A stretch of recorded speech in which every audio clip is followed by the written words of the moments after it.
मुंबई में कांग्रेस पार्टी ने देश में बढ़ती महंगाई और बेरोजगारी को लेकर केंद्र सरकार के खिलाफ जन जागरण अभियान शुरू किया है। उत्तर मुंबई के दहिसर पूर्व वार्ड 3 में धारखड़ी गैस गोदाम से लेकर शीतल होटल तक कांग्रेस पार्टी के नेताओं ने केंद्र की भाजपा सरकार की नाकामियों से आम जनता को अवगत कराने हेतु जन जागरूकता अभियान शुरू किया है। इस अवसर पर कांग्रेस पार्टी के उत्तर मुंबई जिला अध्यक्ष कालू बुधेलिया, मुंबई सचिव अशोक सूत्रालय, जयकांत शुक्ला, अभय चौबे, चौथी प्रसाद गुप्ता, अमरनाथ झा, रियाज खान सहित भारी संख्या में गणमान्य लोग उपस्थित थे। नहीं चलेगी और ना ही चलने देंगे। कहते थे 15 लाख आएगा, 15 लाख लोगों को मिलेगा। 15 लाख मिला लोगों को? किसको 15 लाख मिला? अगर ये अपनी एडवर्टाइज कम करे तो मैं दावा कर सकता हूँ कि इन लोगों को 25 लाख मिलेगा। जितना 7 सालों में इन्होंने खर्चा किया है एडवर्टाइजिंग पे, तो लोगों को 25-25 लाख मिल जाता। 15 लाख तो छोड़ दीजिए। लेकिन ये सरकार को गरीबों से कोई लेना देना नहीं है। अब एक बात समझ में आई, पहले कहते थे मैं झोला उठा के चला जाऊंगा, मैं खाता नहीं हूँ, खाने नहीं देता हूँ। तो अब पता चला जिस ढंग से महंगाई इन्होंने बढ़ा दी कि लोगों को अब निवाला तक मुश्किल हो गया है। उनका ये कहना था, वो आज समझ में आ रहा है। दोस्तों, आने वाला वक्त आपको याद रखना है। जिस प्रकार से कांग्रेस पार्टी ने गरीबों के लिए आवाज उठाया है, ये आपकी आवाज है। आपको इस चीज को भूलना नहीं चाहिए। आने वाले इलेक्शन में मोदी सरकार को उखाड़ फेंकना है। इस बढ़ती हुई महंगाई का मुंह तोड़ जवाब देना है। महानगर पालिका चुनाव आ रहे हैं, कांग्रेस पार्टी जन जागरण अभियान के चलते आम जनता के बीच जा रही है, क्या लग रहा है आपको? सर्वप्रथम मैं तो मुंबई अध्यक्ष हमारे जो भाई जगताप जी उनको बधाई दूंगा, और हमारे चरण सिंह सप्रा जी, उसी के साथ हमारे उत्तर मुंबई के मंत्री हमारे बड़े भाई असलम शेख जी, और पूरे हमारे जिले के अध्यक्ष कालू बुधेलिया जी, राजेश सिसर जी, और हमारे बीच में आए हुए हमारे भाई जयकांत शुक्ला जी, कि जिन्होंने ये अभियान जो चलाया है ये मुंबई में, ये अभियान नहीं, एक लड़ाई है। और ये लड़ाई जो है जनता की लड़ाई है।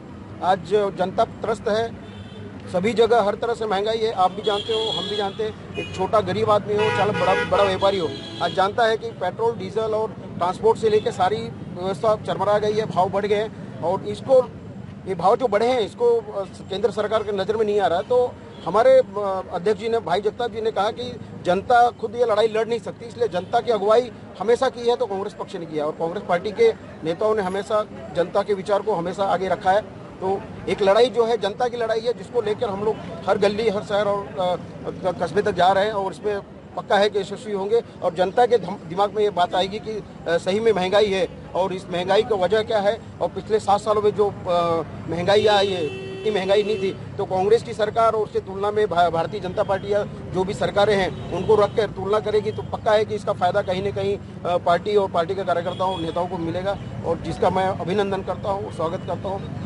बढ़िया है। जागरण अभियान के तहत कांग्रेस जनता के बीच जाकर के केंद्र सरकार की नाकामियों को गिना रही है, क्या कहना चाहेंगे इसमें? अभी देखिए, नाकामियां तो आप पत्रकार लोग हैं, आपको तो पता है कि नाकामियां कितना चल रहा है कि 7 साल में ऐसा कर दिया कि जो गरीब थी उसको और गरीब के खड्डे में डाल दिए, और जो अमीर थे उसको अमीरी बना रहे हैं। रेल बेच दिए, बस बेच दिए, एयरपोर्ट बेच दिए, ट्रेन बेच दिए, कंपनियां बेच दिए। तो अब क्या बेचना बाकी रह गया जो उनके पास में? सारा जब और 2 साल के बाद जो भी बचे वो भी बेच देंगे। बैंक बेच दिए। मतलब जितना भी कांग्रेस के राज्य में 63 कंपनी को खरीदा गया था, उस कंपनी को मोदी सरकार आते आते पूरे सारा चीज को बेच रहा है।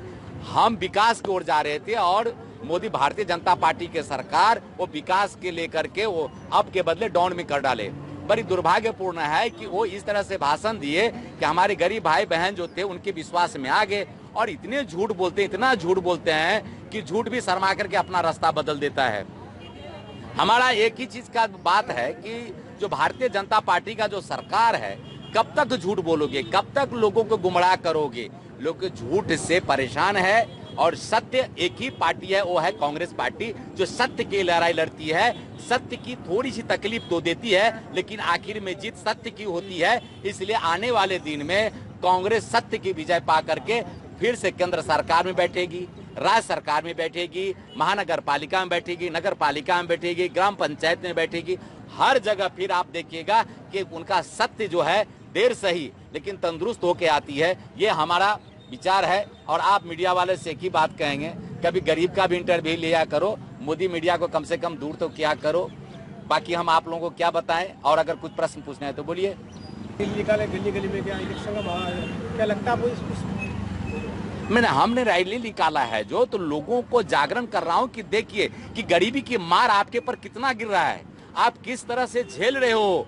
उनको कोई ऐसा दिख रहा था। तो हमारे बीच में कांग्रेस की नेताओं की कमियां नहीं है, लेकिन आज जनता को समझ में आ रहा है कि हमसे बहुत बड़ी गलती हो गई, और उस गलती के सुधार आने वाले दिन में फिर से कांग्रेस के पक्ष में सारे वोट गिरेंगे और बहुमत से विजय प्राप्त करेंगे कांग्रेस पक्ष पार्टी। जागरण रैली जो निकाले हैं, किसान बिल केंद्र सरकार ने वापस लेने का फैसला किया है, क्या लग रहा है आपको आने वाले दिनों में कांग्रेस फिर से सत्ता में आएगी? जी जरूर आएगी, क्यों नहीं आएगी।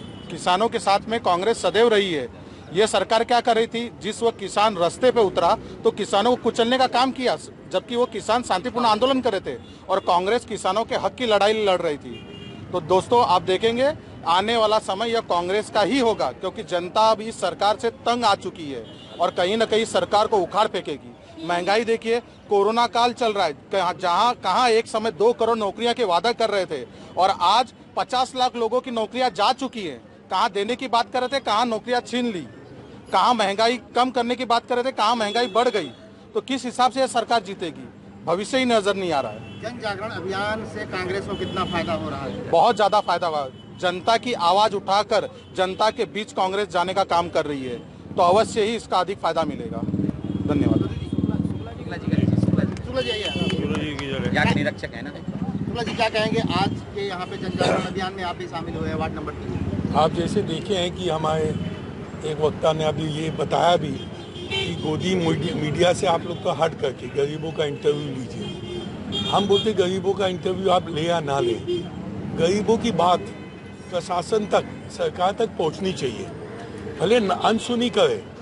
आप जैसे देखे हैं लखीमपुर की जो बात है, किसानों के नेताओं को रोन दिया गया, और किसने रोंदा? गृह राज्य मंत्री केंद्र सरकार के। अब उनका लड़का रोनता है तो उसके खिलाफ में केस दर्ज होने के लिए 7 दिन लगते हैं, उसको अरेस्ट करने के लिए भी और 2 दिन जाते हैं, वो लापता रहता है। और वो गृह राज्य मंत्री होते हुए, जैसे आप मुंबई या महाराष्ट्र में देख रहे हैं कि एक हमारे गृह मंत्री के ऊपर सिर्फ आरोप आया है, उसमें सिर्फ ये लिखा गया, आरोप में सिर्फ वो बोलते हैं कि सुनी सुनाई बातों पे मैंने आरोप किया था। परमवीर सिंह जी जिनको भगोड़ा भी घोषित कर दिया गया था, तो उन्होंने जब ये आरोप इनके सिर्फ एक सुनी सुनाई बातों पे, आरोपों पे उन्होंने इस्तीफा दे दिया, तो आपको नहीं लगता है जिसका बेटा जो गृह राज्य मंत्री है, उसका बेटा जिसके खिलाफ में आरोप कुछ हद तक FIR उसके ऊपर फाइल हो गई, फर्स्ट इंफॉर्मेशन रिपोर्ट, यानी प्रथम सूचना जो होती है उस हिसाब से वो उसमें एक आरोपी है। उस आरोपी होने के साथ ही साथ गृह राज्य मंत्री का तो नरेंद्र मोदी ने इस्तीफा मांग लेना चाहिए था, या उनके खुद के मन में अगर कुछ अच्छी न्याय की बात होती तो उन्होंने खुद इस्तीफा दे देना चाहिए था। ये बातें तो हो गई, राजनीतिक बातें होती हैं जिसमें आदमी का एक उसूल पता चलता है कि बीजेपी की दिमाग किस हिसाब से चलता है, और उसी हिसाब से जहाँ तक गरीबों की बात है, आप बताइए इस समय जिस हिसाब से गैस के भाव बढ़ रहे हैं, जिस हिसाब से डीजल के भाव बढ़ रहे हैं, इसका किसके ऊपर असर आने वाला है? ले देखिए गरीब के ऊपर या आप लोगों के ऊपर भी। आप लोग भी लेते हैं तो आप लोग कोई बहुत बड़े व्यापारी नहीं है जो बहुत पैसा हो, या आम आदमी के ऊपर इसकी मार पड़ने वाली है। इस मार से बचने के लिए आदमी ने क्या करना होगा? आप मुझे बताइए, जो अभी मैं बातों में पूछ रहा था, मुझे एक आदमी बता दीजिए जो बीजेपी सरकार आने के बाद बोले, 2 आदमियों को छोड़ के, अडानी अंबानी को छोड़ के, यहाँ पे जितने लोग हैं इनमें से कोई एक आदमी बोल दे कि बीजेपी गवर्नमेंट आने के बाद मैं सुखमय हो गया हूँ, मैं सुख से हूँ, मेरी प्रगति हुई है, विकास हुआ है, एक आदमी बता दे। मैंने बोला मैं बीजेपी ज्वाइन कर लूँगा, लेकिन ऐसा आदमी एक आपको मिलेगा नहीं। उसको बोला दिल से, सिर्फ बीजेपी और दिमाग में। जहाँ तक हिंदुत्व की बात है, मैं खुद भगवान को मानता हूँ।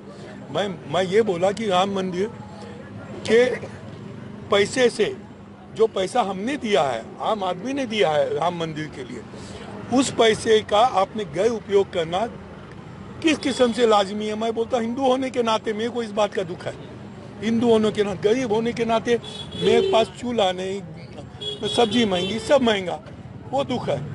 अगर मैं भक्त हूँ, अगर मैंने पैसा दिया है तो ये मेरा हक है। मैं आपसे इस बारे में पूछूं कि आपने मेरा पैसा जो कि 10 रुपया मुझसे आपने लिया, आपने 100 रुपया की चीज़ को आपने 1000 रुपया में कैसे खरीदा, किस हक से खरीदा? आपसे हिसाब नहीं पूछ सकता आदमी? ये कौन सा हिंदुत्व है कि मेरे घर पे आप जेब काट लो और वो हिंदुत्व चलेगा? नहीं चलेगा, ये नहीं चलेगा। इसलिए लोगों की दिशा और लोगों की आंखें खुलनी चाहिए। जो महंगाई बढ़ती जा रही है, क्या इस मुद्दे पर अब केंद्र सरकार गिरती हुई नजर आ रही है? केंद्र सरकार पे आज तो आ गई है, लेकिन जो अंधभक्त हैं, मैं उनको फिर हाथ जोड़ के गरीबों की तरफ से प्रार्थना करता हूँ। मैं भी भक्त हूँ, आप भी भक्त हैं, लेकिन वो भक्ति के लिए लड़ाई में हम एक साथ में रहेंगे, कंधे से कंधा मिला के रहेंगे। जहाँ तक ये गरीबों की बात है, जहाँ लोगों की बात है, इस दौर में आप लोगों ने बीजेपी सरकार को और नरेंद्र मोदी सरकार को उठा के फेंक देना चाहिए। ये मैं विनती करूंगा आम आदमी से।